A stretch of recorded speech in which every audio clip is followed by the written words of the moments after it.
nagsimula sa isang katutubong komunidad dito sa kabundukan ng Sierra Madre. Taon-taon, nagtitipon kami hindi lang para magdiwang, kundi para magpasalamat sa kalikasan, sa mga ninuno, kay Makitipet, at sa pagkaing ilang na bumubuhay sa amin. Bago ang pista ng Tulaog, sabay-sabay kaming pumupunta sa gubat. Dito namin hinahanap ang painot, ang pako, ang mga bungang ilang. May mga kabote rin na lumilitaw pagkatapos ng ulan. Mga biyayang hindi namin basta kinukuha. Humihingi muna kami ng pahintulot sa lupa, sa espiritu ng kagubatan. Ang bawat pagkain sa pista ay galing sa lupaing ninuno. Walang plastik, walang sobra. Ang lamang lupa, ibinabangi sa apoy na nagmumula sa kahoy. Ang ugat, binalot sa dahon. Kumakain kami gamit ang kamay at ang bawat subo ay may kwento. Kapag pista, hindi lang tiyan ang nabubusog, pati puso. Nagkakantahan kami, nagsasayawan, at may mga larong katutubo. Pinapasa namin ang mga kwento sa mga bata.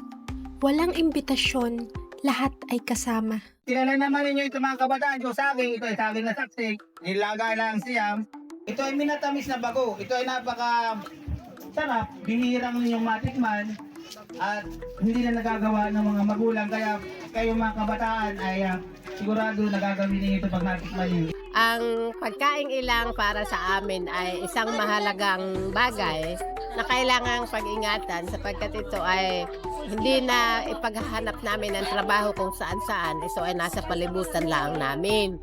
Naniniwala din kami na ang mga pagkain ito ay walang chemical at ito ay malaking tulong sa aming kalusugan, lalo na ang kabataan, na hindi sasabili kung saan-saan at hindi rin nakakasira ng kalusugan namin.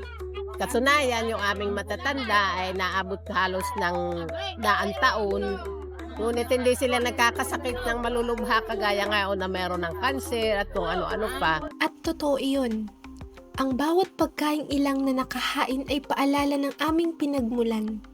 Kapag inalagaan namin ang gubat, inaalagaan din namin ang aming kultura at kinabukasan.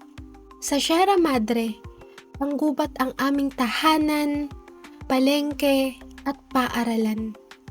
At sa tuwing pista ng Tulaog, ipinagdiriwang namin hindi lang ang pagkain, kundi ang aming ugnayan sa lupa, sa isa't isa, at sa aming mga ninuno.